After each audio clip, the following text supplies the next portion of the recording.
오늘은 그 507주년 되는 종교개혁 기념주일입니다. 종교개혁 주일은 우리 교회에서 성탄절, 부활절, 성령 강림절 다음으로 기독교에 있어서 아주 뜻깊은 주일이라고 볼 수가 있습니다. 사람들의 잘못, 신자들의 잘못이죠. 인간들의 잘못된 믿음으로 복음의 빛을 가린 채 바로 이 중세 약 1000년의 기나긴 암흑 시대에 있었던 거죠. 바로 빛을 가린 채 신앙생활을 했다는, 빛 대신 예수를 가려버린 거죠.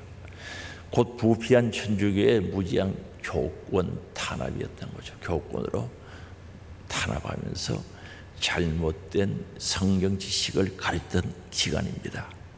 바로 여기서 해방이 되고 복음의 광명을 되찾는 날이 바로 종교개혁 기념주일 지키는 거죠. 그런데 이 종교개혁은 지금으로부터 507년 전에 1517년 10월 30일에 시작된 거죠. 바로 이란이 가톨릭의 큰 명절이었는데 이에 오신 수많은 사람들이 성당에 찾아왔고, 바로 그날 독일 신부였던 비텐버그 대학의 신학 교수였던 마르틴 루터가 95개의 항목이죠. 잘 정리해서 적어서 바로 이 대자보택입니다. 비텐버그 성당 문의 계시함으로 종교개혁이 시작되는데, 그걸 본 교황청에서 쉽게 교회를 바로잡아갔으면 조용히 끝났을 텐데, 교황청 권위를 가지고 루터를 이당으로 규정을 하죠. 그걸 퇴적하죠. 그래서 점점 파문이 확산되면서 종교개혁의 불길이 타오르게 된 거죠. 그런데 이 종교개혁의 근본 정신이죠. 강령이라도 할 수 있는 정신이 종교개혁자들이 외쳤던 5대 정신이 있죠. 5가지 정신이 있는데, 마틴 루터가 외쳤던 그 정신은 오직 성령입니다. 오직 성경. 그리고 오직 은혜, 오직 믿음, 이 세 가지의 존 칼빈이 주장한 오직 그리스도, 오직 하나님의 영광, 이 두 가지가 더해져서 종교에게 5대 정신 또는 5대 강령이라고 이야기합니다. 이건 우리 기독교 신앙생활에 있어서 아주 중요한 원칙이 된 거죠. 그리고 오늘 우리 개신교계에서 이 정신이 큰 영향을 미치고 있는 거죠. 그래서 오늘 종교개혁 5대 정신이죠. 5가지 정신을 생각하면서 함께 은혜받기를 원합니다. 그럼 종교개혁의 직접적인 동기가 뭔가? 왜 종교개혁을 하게 되었는가? 마르틴 루터가 종교개혁의 기치를 달게 된 직접적인 동기는 바로 우리가 많이 들었던 면죄부 판매 때문에 그렇습니다. 당시에 교황이었던 네오 10세가 베드로 성당이죠. 성당 큰 건축, 그 베드로 성당으로 이름 붙이는데 건축하면서 건축비가, 사업비가 부족하니까 면죄부를 교환해낸 거죠. 교황이 발행하는 이 면죄부만 사는 순간에 자신의 죄는 물론이고 모든 가족들의 죄도, 심지어 죽은 조상들의 영혼까지도 지옥에서 끌어낼 수 있다는 그런 얘기를 만들어가지고 그렇게 판 거죠. 그래서 이 면죄부를 돈 주고 사는 순간에 죄가 없어진다는 거죠.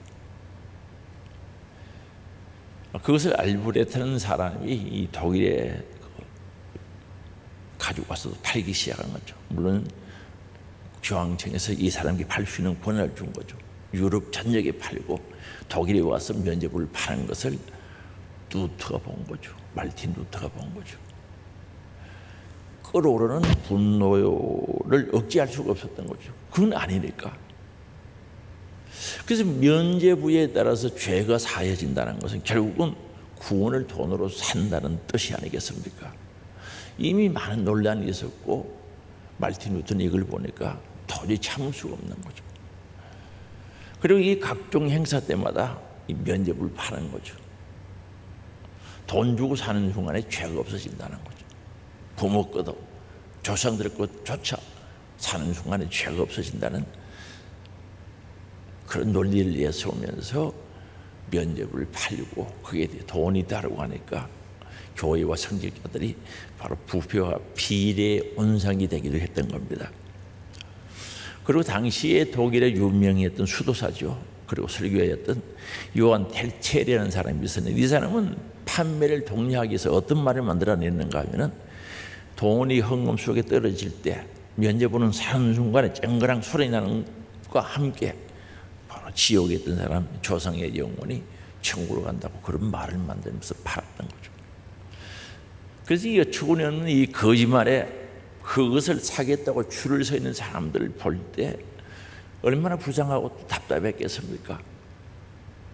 그래서 루터는 면죄부 판매하는 것은 교회의 권위를 남용하는 것이다, 교회의 권위를 잘못 사용하는 것이라고 비판하면서, 구원은 교회가 주는 것이 아니라 오직 성령을 통해서 오직 믿음과 오직 은혜로만 가능하다는 사실을 강조했던 거죠. 사람이 돈 주고 팔고 하는 그런 것이 구원이 아니다는 거죠. 그게 중요한 거죠. 오직 성경을 통해서 오직 믿음과 오직 은혜로만 받을 수 있는 것이 바로 구원이라는 것을 강조했던 겁니다. 이와 같은 잘못된 약행을 그대로 둔다면 바로 하나님의 교회, 주님의 교회는 하나의 조롱거리가 될 수밖에 없는 거죠. 하나님 어디 계시고 예수 그리스도 어디 있습니까? 그렇게 되면은, 그래서 이 교인들의 진실한 참다운 신앙을 말살시키는 일이기 때문에 루터는 극기와 종교개혁을 일으키고 또 이 일을 하게 된 거죠. 물론 시작할 때는 개혁을 하려고 했죠. 고치기만 고치려고 했는데 결국은 더 크게 일이 되어서 바로 교회가 분리되는 그런 일들이 일어나는 것이죠. 그래서 오늘 제가 오래간만에 종교개혁주일에 설교를 하는데, 어떻게 보면 한국 교회도 점점 성경과 멀어진다는 그런 생각을 가지는 거죠. 하나님 말씀과는 멀어진다는 거죠. 구원관이 분명치 않다는, 확실치 않다는 거죠. 희미해진다는 거죠. 그래서 오늘 이 말씀을 보게 되는데,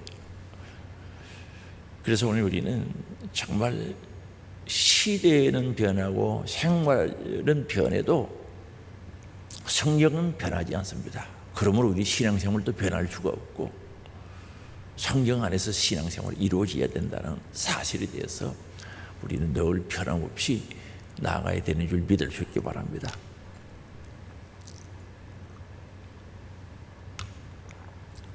그리고 루터가 종교개혁을 하면서 사온 대상은 이성주의죠. 이성주의와 신비주의와 싸웠던 거죠. 그럼 이성주의가 무엇인가? 인간이 세운 공로로 하나님께 나아가고자 하는 것인데, 가톨릭 교회가 이것이 바탕이 된 거죠. 사람이 수고하고 선을 행하고 열심히 노력해서 구원의 길에 이를 수 있다는 그런 사상이죠.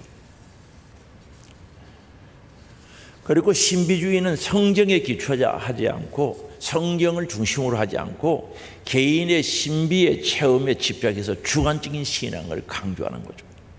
그래서 가톨릭 교회가 성경보다 교회의 권위를 앞세우고 교황의 권위를 높이는 거죠.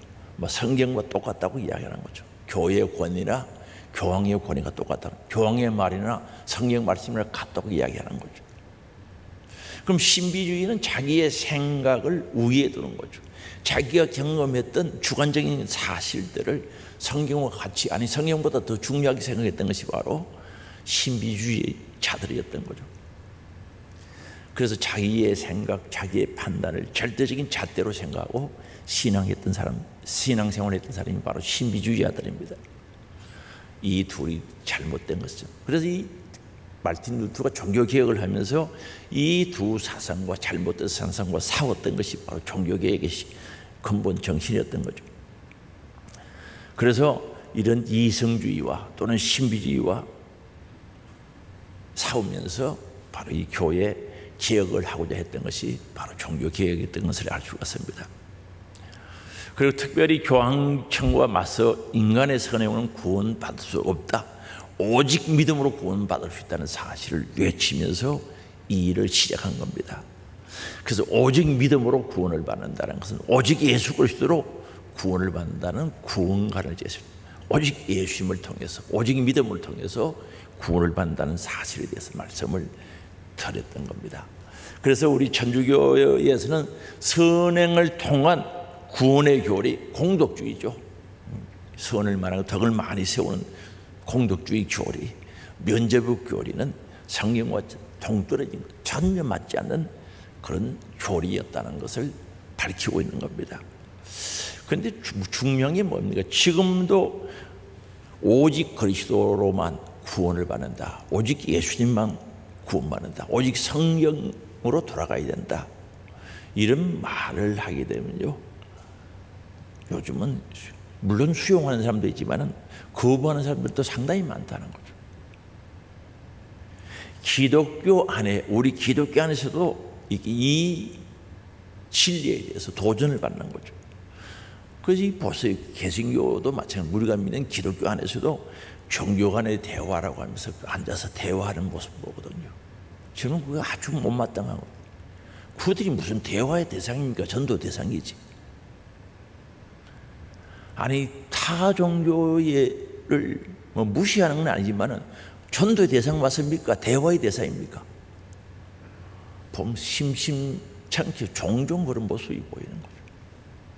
그 종교 간의 대화다라는, 개방성을 열어놔야 된다는 거죠. 개방성을 이야기하죠. 그 다음에 종교다운주의에 빠져 있는 거죠. 종교다운주의, 다운주의적 관용이 그게 미덕이 된 거죠. 그게 아름다운 모습이고, 그게 믿음이 큰 자의 모습으로 변질되어졌다는 거죠. 그런 생각을 가져야 그 사람 믿음을, 큰 믿음을 가지고 수용하는, 포용하는 모습을 보인다고 그렇게 생각을 하는 거죠. 오직 예수 그리스도로만 구원이 있다고 이야기한다면 폐쇄적인 사람, 독선적인 사람이라고 비판에 직면하게 되는 거죠. 그래서 기독교로 그렇게 몰아가는 거죠. 독선적이다, 폐쇄적이다고 이야기하는 거죠. 그래서 모든 교회가 그런 게 아닙니다만 교회에서 이런 가르침을 하지 않으려고 하는 거죠. 다시 말하면 복음을 복음으로, 성경을 성경대로 가르치려고 하지 않는다는 겁니다. 그래서 이런 영향을 받아서 교회 안에서도요, 모든 종교는 구원이 있다고 주장하는 사람도 있어요. 종교다운주의죠. 다운주의 사상을 갖고 있는 거죠. 다운주의란 말은 다른 존재가 나와 동등하다는, 다른 존재를 나와 동등한 존재로 바로 인정해 주는 것을 가르쳐요. 그래서 이 종교다운주의는 다른 종교나 우리 기독교는 동일하다고 생각하는 사람들이죠. 꽤 많아요. 이 얘기를 해보면요, 그런 사상을 가지고 있는 사람이 꽤 많아요. 그래서 산 정상에 올라가는데 뒤로 올라가나 옆으로 올라가나 앞으로 올라가나 정상에 가면 똑같다고 생각하는 거죠. 절대 아닌데. 그래서 제가 인터넷을 이렇게 들여다보면 이거 정말 교인들이 잘못 보면 오해하겠다 싶은 생각들이 꽤 많아요. 엄청 많아요. 오늘 우리는 분명히 아닌 것을 아니라고 선언할 수 있어요. 성경과 다르다고 이야기해야 되는 거죠. 그건 아니다라고 이야기해야 돼요. 성경하고 일치가 안 되는데 아니라고 이야기할 수 있어야 되는데 그러지를 못하는 거죠. 어렵고 오해를 받더라도 그들이 잘못 생각하는 거죠. 예수 그리스도만이 나의 구세주라는 사실을 분명히 고백하고 붙들고 분명히 전해야 된다는 거죠. 그래야 복음으로 세상을 이길 수 있는 줄 아시기 바랍니다. 기독교 역사 가운데서 세상과 타협해서 성공한 적은 한 번도 없다는 사실을 알죠. 세상과 타협을 해서 성공한 적은 없다는 거죠. 오직 복음, 오직 예수 그리스도를 외칠 때 생명의 역사가 일어나는 줄 믿을 수 있기 바랍니다. 그리고 루트가 1505년 7월 2일이죠. 부모님을 방문하고 친구와 함께 집으로 돌아가는데 갑자기 송악비가 내리면서 번개가 쳤는데, 벼락이 쳤는데 함께 가던 친구가 벼락이 맞아 죽게 된 거죠. 그 사건을 통해서 이 루터가 큰 충격을 받았던 겁니다. 그 후에 당시의 루터는 법관이 되기 위해서 법학 공부를 하다가 그걸 포기하고 수도사가 되기 위해서 어거스틴 수도원에 들어가서 수도사가 된 거죠. 원래는 법학을 공부했던 사람이에요. 근데 당시 로마 천주교에서는 사람이 구원을 받기 위해서는 많은 선을 쌓아야 한다라고 이야기를 하고 그렇게 가르쳤던 겁니다. 그래서 루터는 구원을 얻기 위해서, 구원에 이르기 위해서 무진예를 썼던 거죠. 금식도 많이 하고 고행도 하고 그러면서 수도하고 선행을 많이 베풀려고 엄청 노력하고, 그럼에도 불구하고 루터에게는 구원의 확신이라 기쁨이 없었던 겁니다. 루터가 머물고 있는 수도 숙소에서는 이 창문을 통해서 공동묘지가 보였다고 합니다. 그 공동묘지를 바라보면서 루터는 끊임없이 하나님께 기도했다는 거죠. 내가 주님 앞에 설 때 어떤 존재로 설까라는 생각도 많이 했다는 거죠. 한 번은 서야 될 거 아닙니까? 주님 앞에 섰을 때 내가 어떤 모습으로 서야 할까? 그 공동묘지를 창문 너머 바라보면서 많은 생각을 했다는 거죠. 그러면 그럴수록 루터는 자신이 죄라는 생각을 지울 수가 없었던 거죠. 나는 죄인이다. 죄인이 하나님 앞에서 떳떳이 설 수 있을까? 그 생각을 지울 수가 없었다는 겁니다. 로마 천주교에서는 죄를 지으면 신부 앞에서 고해를 하죠. 내 이름은 죄를 잘못 지었습니다. 그 신부들이 중보 역할을 하죠. 사다리 역할, 다리 역할을 하죠. 고해 성사를 하죠. 그래서 루터도 마음속에 죄가 떠오르면, 자기에게 죄가 드러나면요, 신부에게 찾아가서 고해 성사를 계속했던 거죠. 하루에 몇 번씩 죄 문제가 해결되지 않아서 신부를 찾아갔던 겁니다.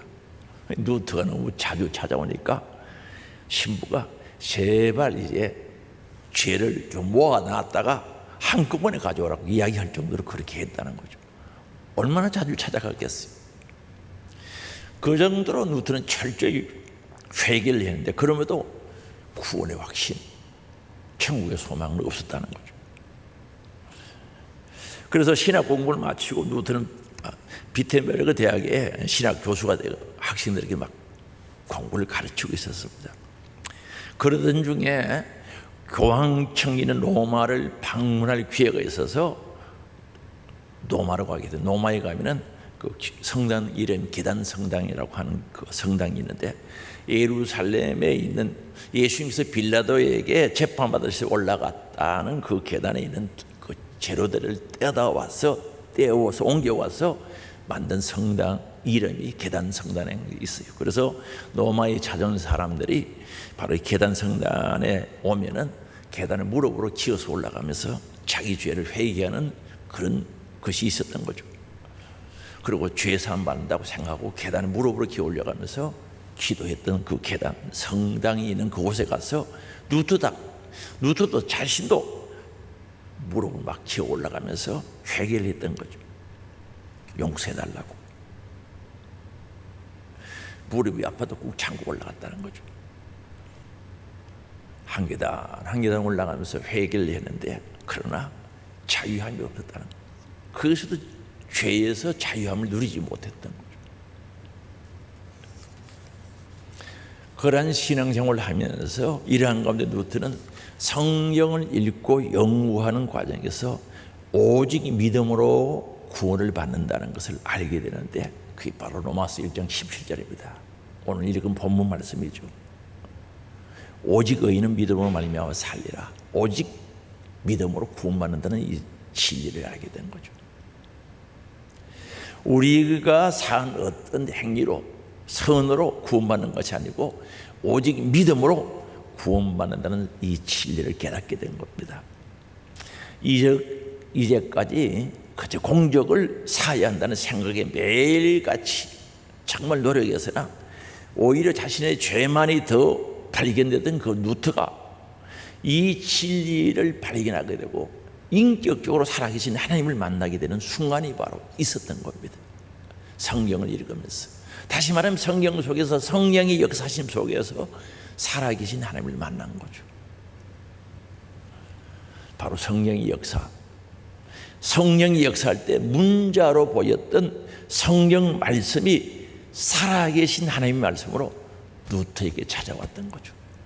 성령을 읽는데 문자적으로 늘 읽고 공부를 했는데 성령님이 역사하시니까 살아계신 하나님 말씀으로 찾아온 겁니다. 하나님을 인격적으로 만나게 된 겁니다. 이를 통해서 누트는요, 공포의 하나님이 아닌, 무서운 하나님이 아닌 용서하시고 사랑하시는 사랑의 하나님을 만나게 된 거죠. 그 누트는 거기서 새 사람이 된 거죠. 사람이 다르게 된 거죠. 마음의 평안 찾아온 거죠. 죄 사함의 기쁨이 있었고 소망이 있었던 겁니다. 그래서 구원을 이룰 수 있는 의는 자신에게 필요했던 인간이 수국에서 만들어지는 의가 아니라 전적으로 하나님께서 주시는 그리스도를 통해서 주시는 의로 구원받는 사실을 깨닫게 된 거죠. 가지게 된 겁니다. 그래서 누턴은 이렇게 얘기합니다. 아담의 원죄로부터 오는 타락한 인간은 바로 노예의 의지가 있다는, 노예의 근성이 있다는 거죠. 그래서 우리가 구원을 성취할 수 없다고 그렇게 이야기합니다. 아담의 그 죄가 흐르는 모든 인간은 노예의 근성, 노예의 의지가 있어서 자기 스스로는 절대 구원의 길에 갈 수 없다고 그렇게 이야기를 하는 거죠. 그래서 오직 예수 그리스도 십자가를 통해서 성취해 놓으신, 이루어 놓으신 의를 믿음으로 가질 때 우리는 오르게 된다는 진리를 알게 된 겁니다. 그래서 오직 믿음으로, 성령 안에서 오직 성령, 오직 믿음으로, 오직 은혜로, 오직 예수 그리스도로 고백하게 된 겁니다. 그래서 오늘 우리는 구원은 절대 우리의 수고, 우리가 열심히 섬김, 충성 통해서 얻는 게 아니다는 사실이죠. 그래서 성령 속에서 성령의 역사심 가운데 하나님을 만나고 누턴은 완전히 바뀌어진 거죠. 오늘 그리스도인들은요, 언젠가는, 아니 누군가는 틀림없이 하나님의 말씀 가운데서 살아계신 주님을 인격적으로 만나는 은혜가 있어야 되는 줄 믿으시기 바랍니다. 그거 없이는 안 되는 거죠. 정말 인격적으로 하나님을 만나야 되는 거죠. 성령이 역사할 때 하나님의 말씀이 살아계신 하나님의 말씀으로 들려지는 거죠. 근데 이게 없으면 루트가 걸어왔던 그 길을 똑같이 가지 않겠어요? 회개해도 그렇고 선한 일을 해도 그렇고 도덕적으로 윤리적으로 정직하게 살아도 그렇고 죄사함과 기쁨과 구원의 은혜가 없겠죠. 그래서 오늘 우리는 교회에서 충성하고 주의 일을 기쁨으로 감당하고 또한 말씀대로 살려고 몸부림치는 것은 하나님께서 베풀어 주시는 구원의 은혜가 감사해서 그런 거죠. 구원받은 은혜가 감사. 구원 속에는 하나님의 나라 천국도 있지 않습니까? 우리에게 유산으로 주신 거죠. 유업으로 주신 것도 아니겠습니까? 그 은혜가 감사해서 예수님을 닮아가려고 몸부림치고 기도하며 충성하고 주의 일을 이루어가야 되는 줄 아시기 바랍니다. 그래서 우리가 하는 이 충성이나 섬김이, 선이 구원받기 위한 조건이 아니라 구원받은 결과에서 나오는 열매가 되어져야 된다는 것을 우리는 잊어버리면 안 되는 거죠. 구원받은 열매로 나타나야 된다는 거죠. 하기야 예수 믿고 구원받으면 기쁨이 넘칠 수밖에 없죠. 죄사함의 기쁨, 구원의 기쁨, 천국을 소유한 자의 기쁨이 나올 수밖에 없는 거죠. 감출 수 없는 거죠. 저도요, 예수님 만나고 죄사함 받을 때 얼마나 좋아하는지 막 뛰어다닌 거예요. 미친 듯이 뛰어다녔다니까요. 그 기쁨에서 우리는 충성을 할 수 있어야 된다는 거죠. 그래서 이 마틴 루터는 고린도전서 13장 2절에 대한 주석 성경을 해석해 놨습니다. 그 마틴 루터가 쓴 성경 주석서가 있는데 거기에 보면은 사랑을 성취하지 않는 신앙은 더 이상 신앙 자체가 아니라 무례하고 거만한 것이고 말씀도 전교도 다 무시하게 된다라고 그렇게 기록해놨는데, 이게 무슨 뜻인가 하면은 정말 살아계신 하나님 말씀 속에서 하나님을 인격적으로 만나지 않으면은 사랑을 모른다는 거죠. 그래서 만남을 통해서 사랑을 가진 자가 되어야 되지, 그 사랑을 모르면은 신앙 자체가 무례하고 거만해지고 청교도 무시하게 된다는 거죠. 그래서 이 말씀은 제가 반대로 이야기하면은 정말 살아계신 하나님의 말씀을 인격적으로 만나는, 성령의 역사 속에 인격적으로 만나야 하나님의 큰 사랑을 알 수가 있고, 그 사랑을 알고 겸손하게 신앙생활하고 형제 자매들도 다 사랑하면서 신앙생활을 할 수 있다는 사실에 대해서 말씀하는 거죠. 본인이 그걸 경험하게 된 거죠.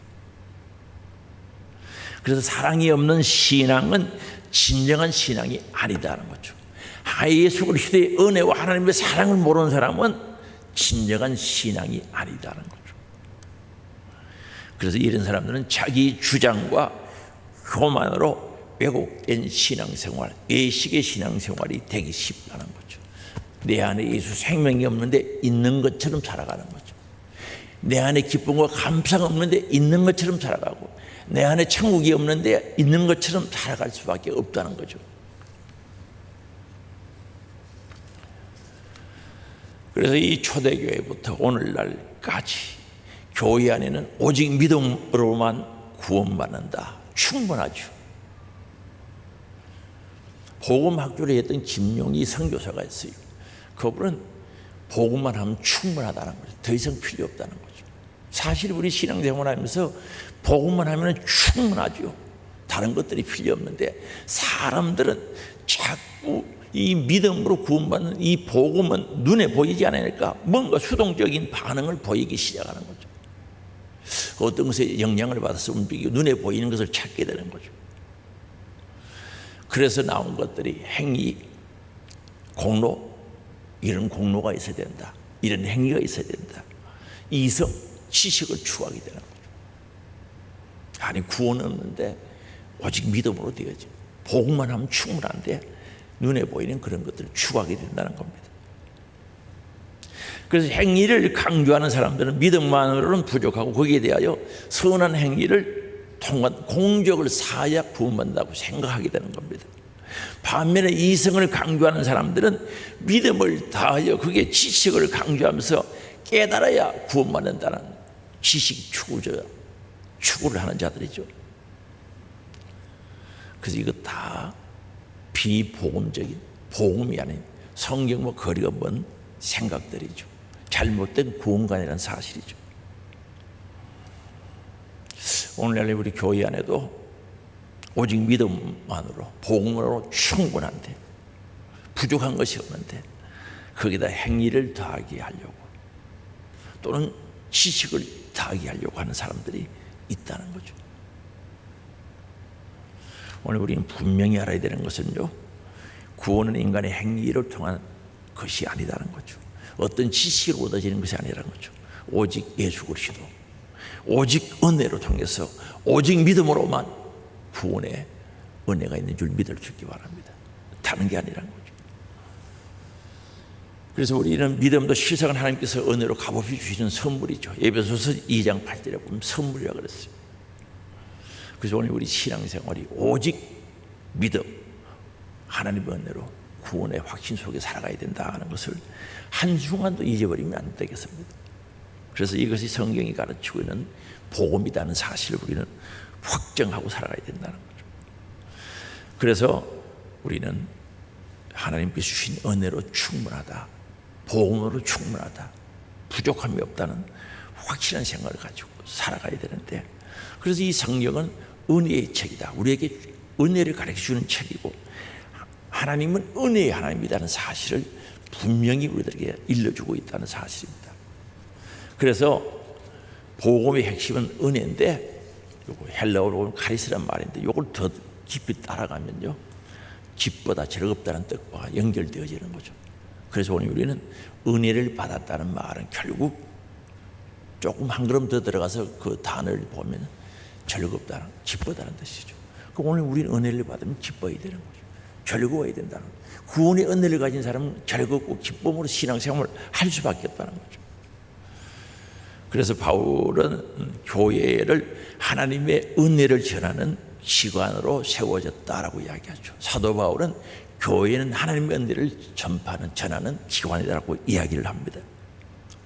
하나님의 조건 없는 은혜와 용서를 깨닫고 받아들여지는 자들에게 누리는 행복, 누리는 구원에 대해서 말씀하고 있습니다. 그래서 오늘 우리는 복음으로만 해도 우리가 구원받는 일에 충분한데, 거기에다가 다른 것을 보태려고 하는 생각은 버려야 된다는 거죠. 그래서 제가 부흥회 가서요 자주 물어보거든요. 구원받는 증거가 있느냐고 물어보고, 구원받은 확신이 있습니까? 그래서 만약에 여러분들이 오늘 밤에 하나님 부르시면은 천국 갈 확신, 자신 있느냐고 물어보면은 대답을 확신 있게 하는 사람도 있지만 못하는 사람들도 꽤 많아요. 만약에 하나님이 오늘 밤에 여러분을 부르면은 천국 갈 자신 있습니까? 확신 있습니까? 물어보는 거죠. 어떤 할머니는요, 내 같은 사람이 천국 가겠습니까? 내가 어떻게 알아? 본인이 아는 거지. 그렇게 이야기하시는 분도 있거든요.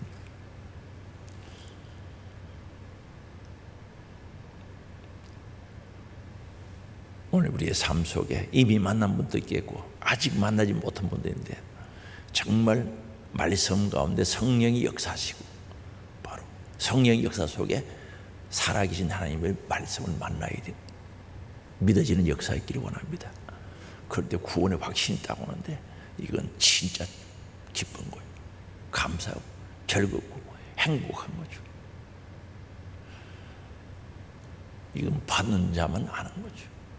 그래서 오늘 우린 신앙생활 이런 체험을 가지고 살아가야 된다는 거죠. 그래서 오늘 우린 성령이 아닌 것은 아니다라고 고백하고 또 분명히 말할 수 있어야 된다는 거죠. 오늘 10월 27일 전국 교회들이 이제 서울에서 모여가지고 동성애는 아니다라고 선포하죠. 그 모이는 정치적인 진파하고 막 비판하는 사람인데 그게 아니고, 동성애가 성경이 가리키는 진리가 아니다는 거죠. 하나님이 창조하신 바로 창조의 질서를 파괴시키는 것, 하나님의 명령을 거역하는 거죠. 동성애 하면 번성하라고 그래도 어떻게 번성이 되겠습니까? 할 수 없죠. 그건 하나님 명령에 거역하는 행위. 그래서 동성애는 진리가 아니다라고 주장하는 거죠. 왜 이 말씀드립니까? 이 잘못된 목사들도요, 교회도요, 이거 지지하는 교회들이 있어요. 목사도 있고. 도대체 저는 이해가 안 되는 거예요. 아니, 성경을 어떻게 보는지 이해가 안 되는 거죠. 그래서 우리는 성경대로 돌아가야 되는 줄 믿을 수 있기 바랍니다. 100년 후도, 앞으로 1000년 후도 어떻게 될지 모르겠습니다만 성경은 변할 수 없는 거죠. 하나님 말씀은 변하면 안 된다는 거죠. 참 시대가 변해서 정말 말할 수 없는, 여기서 말할 수 없는 일들이 교회 안에서 막 일어나고 있는 거예요. 우리는 누가 어떻게 되든 누가 뭐라고 하든 우리는 성경대로 살아야 되는 줄 아시기 바랍니다. 오직 성령인 줄 아시기 바랍니다. 오직 은혜, 오직 믿음이란 말입니다. 오직 예수 그리스도. 이것 벗어나면 안 되는 거죠. 절대 벗어날 수 없다는 거죠. 그래서 이 존 칼빈이 이야기한 5번째죠. 오직 하나님께 영광. 이사야 43장 21절에 보면은 이 백성은 내가 나를 위하여 지었나니 나를 찬송하게 하려 합니다는 거죠. 하나님께서 우리 인간을 창조할 때 자기를 위해서 지었다는 거죠. 뭐 때문에? 찬송, 영광 올려드릴 수 있도록 창조했다는 것 아니겠습니까? 그리고 고린도전서 10장 31절에 보면 그런즉 너희가 먹든지 마시든지 무엇을 하든지 다 하나님의 영광을 위하여 하라 하는 거죠. 먹든지 마시든지 무엇이든지 다 하나님께 영광 올려드리는 일을 하라는 것 아니겠습니까? 그리고 데살로니가전서 5장 10절이죠. 우리 같이 읽어볼까요? 예수께서 우리를 위하여 죽으사 우리로 하여금 깨어있든지 자든지 자기와 함께 살게 하려 하셨느니라. 이 말은 죽든지 살든지 깨어있든지 자든지, 잔다는 말은 죽는다는 뜻이죠. 주님과 함께 살 수 있도록 하기 위해서 그렇다는 거죠. 예수님이 십자가의 대속의 죽음을 죽어주신 것은 우리들이 그걸 믿고 생명을 가지고 자든지 깨든지 죽든지 살든지 예수 그리스도와 함께 살도록 하기 위해서 그렇게 하셨다는 거죠. 오늘 하나님께서 인간 창조의 목적도 예수 그리스도를 통해서 죄 사하여 주시고 새롭게 지음을 받게 하신 것도 하나님께 영광을 올려드리고 주님과 함께 하도록 그렇게 하신 줄 믿을 수 있기 바랍니다. 그래서 피조물인 인간은 항상 하나님께 예배하고 찬송하고 영광을 올려드려야 되고, 그리고 구원받은 은혜가 감사해서 영원토록 주를 찬송할 뿐만 아니라 영광 돌리는 일만 할 뿐 아니라 바로 우리의 삶 속에서 구체적으로 영광이 되도록 하나님 기쁘시게 받으시는 산 제사를 올려드리는 삶이 되어야 되는 줄 믿을 수 있기 바랍니다. 그래서 우리는 영광을 돌린다는 그 자체는 바로 우리의 몸을 산 제물로 드릴 때 하나님께서 영광 받으신 줄 믿을 수 있기 바랍니다. 그래서 우리는 영광 돌리는 삶을 끊임없이 살아가야 돼요. 오늘도 내일도 그렇게 살아가야 되는데, 여기 마귀 사탄은요, 세상과 온 우주 만물을 동원하고 사람들을 미혹하기 위해서 하나님께 영광을 돌려야 하는데 그걸 마귀들이 가로채고 또 수단과 방법과 문화라는 것들을 동원시켜가지고 자신이 영광 받으려고 한다는 사실을 우리는 알아야 되는 거죠. 그래서 우리 사람들을 하나님께 영광 올려드리지 못하도록 방해한다는 거죠. 어떤 제도를 통해서 문화라는 핑계를 가지고 들어오는 거죠. 그래서 우리는 이 일에 절대 속아서는 안 된다는 거죠. 오직 성령, 오직 예수 그리스도, 오직 은혜로만 되어지고 오직 믿음으로만 되는 이 진리에서 벗어나면 여기서 속게 되는 거죠.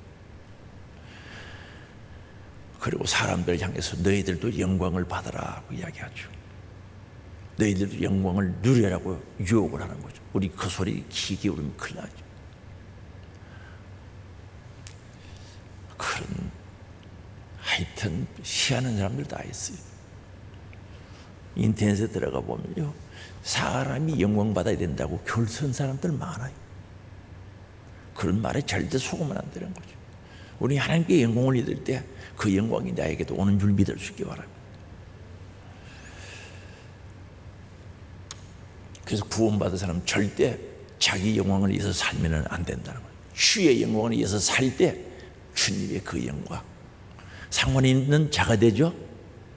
상관이 있는 자가 되는 거죠. 그 영광 우리도 가지게 된다는 이 진리의 말씀을 절대 놓치면 안 된다는 거죠. 그래서 오직 성령을 통해서 오직 예수 그리스도의 복음을 믿고 살아가야 되고 그 복음을 전하는 자가 되어야 된다는 거죠. 바로 그 삶이 하나님께 큰 영광을 올려드리는 삶이 되어진다는 사실을 기억하시고, 오늘